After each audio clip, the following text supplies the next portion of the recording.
સિહોરથી ગ્રામ્ય વિસ્તાર જતી એસટી બસના કંડક્ટર અને ડ્રાઈવર દ્વારા વિદ્યાર્થીનીઓ પ્રત્યે અભદ્ર વર્તન, આગેવાનો દ્વારા રજૂઆત કરવામાં આવી. સર ગામની દીકરીઓ જે અભ્યાસ કરવા માટે સિહોર અહીંયા આવે છે, એ દીકરી એસટી બસમાં આવતી હતી, સર ગામથી ચડેલી. તો એ દીકરીનો પાસ કદાચ ઘરે ભૂલી ગયા હતા અને પાસ ભૂલાઈ ગયો. અને એ દીકરી એવું કીધું કે ભાઈ મારી પાસેથી ભાડું લઈ લો, તમે ટિકિટના પૈસા લઈ લો. તો એને એમ કીધું તમારું મશીન ખરાબ થઈ ગયું છે. મશીન ખરાબ થઈ ગયું છે એ પ્રશ્ન તમારો છે, એ દીકરીનો નથી. તો ટિકિટના પૈસા ન લીધા અને અવાવરું જગ્યા ઉપર છોકરીને ઉતારી ગયા. બસ કઈ હતી ભાઈ?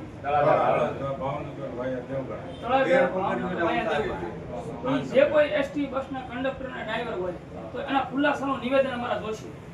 અમે એની વિરુદ્ધમાં ફરિયાદ દાખલ કરશું કે આ દીકરીને અવાવરું જગ્યા ઉપરથી ઉતારીશું કામ. અને તમારી પાસે સરકારનો પરિપત્ર તો હશે ને કે ભાડું ન લેવું મશીન ખરાબ થયું હોય તો, કે સ્ટોપ તો ગમે એને ઉતારી દીધી. તો એના ખુલાસાનો રેકોર્ડ અમારા જવાબ જોશે, નિવેદન એનું કે અમે શાના કારણે આ દીકરીને ઉતારી છે.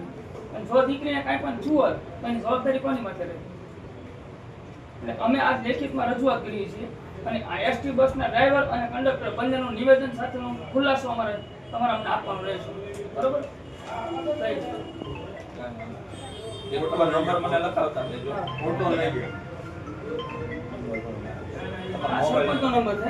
પ્રશ્નપાલસિંહને મારું નામ દીજો, દેવાભાઈ બુગેલિયા પત્રકાર આવ્યા હતા, મને સારી રીતે ઓળખો. કાંઈ વાંધો નહીં, હું કોઈ તમે સાહેબને જાણ કરી દો. હું ભાવનગર ટીએસ હું ભાવનગર જાણ કરું છું, મને બહુ સારી રીતે ઓળખે છે.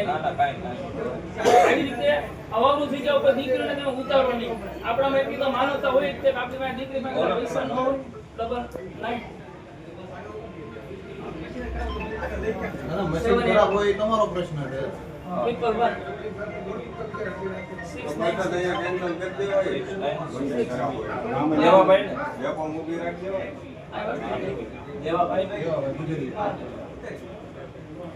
આવો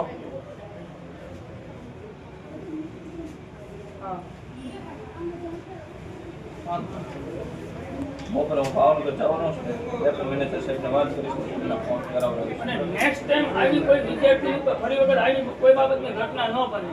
અને જો બનશે તો એ રૂટ ઉપર અમે એસટી હાલવાની બંધ કરાવી દઈશું. આ એને ચોખ્ખું અમારે ગુજરાતીમાં એમ કહે છે કે આવી કોઈ દીકરીનો અવાવરી જગ્યા ઉપર ઉતારી દઈએ. એ 6:30 વાગ્યાનો ટાઈમ છે. કંડક્ટર એવું કે વિદ્યાર્થી છોકરીને કે તમને સીધા કરવા માટે એસટી અમને મોકલ્યા છે. એટલે સીધા કરવા માટે નથી મોકલ્યા, સરકાર તમને નોકરી કરવા માટે મોકલ્યા છે. સીધા તમે અમે કરી નાખશું. આજે વર્તન થાય તો મારે ટ્રાફિક છે ત્યારે હું વધારે ટાઈમ દઈ શકું એમ નથી. આ તમ તારે હું રૂબરૂ સાહેબને જઈને ઓકે ફોન કરાવડાવીશ. તમારું નામ? મારું નામ ગોંડલિયા રાધેશ્યામભાઈ છે. તમારું ગામ? સર છે. શું બનાવે મળ્યો હતો બેન? અમને બસમાં બેહાડ્યા ને અમને છે ને એમ અમને ધક્કા મારીને બહાર કાઢી મૂક્યા. અમે એમ કીધું ને પૈસા લઈ લો તો અમને એમ કીધું છે ને અમારું મશીન ખરાબ થઈ ગયું, તમે હેઠા ઉતરી જાઓ. પછી અમે ઉતરી ગયા ને અમે વી ગયા પછી બધાને ચડાવી લીધા. તમને ક્યાં ઉતાર્યા? અમને અહીંયા બાપા સીતારામની મઢી પાસે.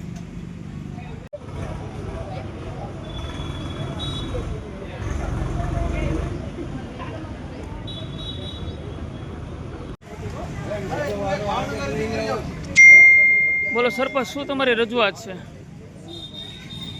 રજૂઆત કે અમારા ગામની દીકરીઓ અહીંયા ભણવા આવે છે, અપડાઉન કરે છે બસમાં. તો આવું તો અવારનવાર બને છે. બસમાંથી ઉતારીવાળા ચડવાનો જે ટિકિટ પાસ ભૂલી ગયા હોય તો પણ ઉતારી નાખે. આ ત્રીજો બનાવ છે. આની પહેલાં આપણે રજૂઆત નથી કરી, લેખિત નહોતું આપ્યું. આ વખતે લેખિત આપ્યું છે કે હવે આ અમે ચલાવી નહીં લઈશું. અને જો કોઈ ધ્યાન નહીં આપે પછી અમે રાતે પગલાં લઈશું.